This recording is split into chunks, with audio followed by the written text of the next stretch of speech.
આજે ભક્ત કવિ નરસિંહ મહેતાના જન્મ જયંતિ નિમિત્તે વડોદરા મહાનગરપાલિકા દ્વારા વુડા સર્કલ સ્થિત તેમની પ્રતિમાને પુષ્પાંજલિ અર્પણ કરવામાં આવી હતી।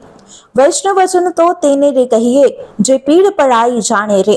કાવ્ય થકી જેઓએ પ્રેમ, કરુણા, શાંતિ અને બીજાના દુઃખમાં સહભાગી થવાનો સંદેશો લોકોને આપ્યો હતો તેવા કવિ અને ભગવાન કૃષ્ણના ભક્ત નાગર બ્રાહ્મણ કુળમાં જન્મેલા એવા નરસિંહ મહેતાના વૈશાખ સુદ પૂર્ણિમાના દિવસે જન્મ થયો હતો, જે નિમિત્તે વડોદરા મહાનગરપાલિકા દ્વારા શહેરના વુડા સર્કલ ખાતે આવેલ ભક્ત કવિ નરસિંહ મહેતાની પ્રતિમાને પુષ્પાંજલિ અર્પણ કરવામાં આવી હતી। આ પ્રસંગે વડોદરા શહેરના પ્રથમ નાગરિક એવા મેયર પિંકીબેન સોની, સ્થાયી સમિતિના ચેરમેન ડોક્ટર શીતલ મિસ્ત્રી, દંડક, મેયર, મ્યુનિસિપલ કમિશનરો સહિતના પદાધિકારીઓ ઉપસ્થિત રહ્યા હતા।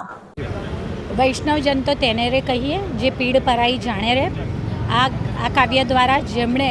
વિશ્વમાં પ્રેમ, કરુણા અને વિશ્વ શાંતિની આપણને સૌને જેમણે વિશ્વ શાંતિના અર્થની દિશામાં ગતિ આપી છે એવા ભક્ત કવિ નરસિંહ મહેતાનો આજે વૈશાખી પૂર્ણિમા એટલે કે જન્મ જયંતિ અવસર પર પ્રતિવર્ષ વડોદરા મહાનગરપાલિકા દ્વારા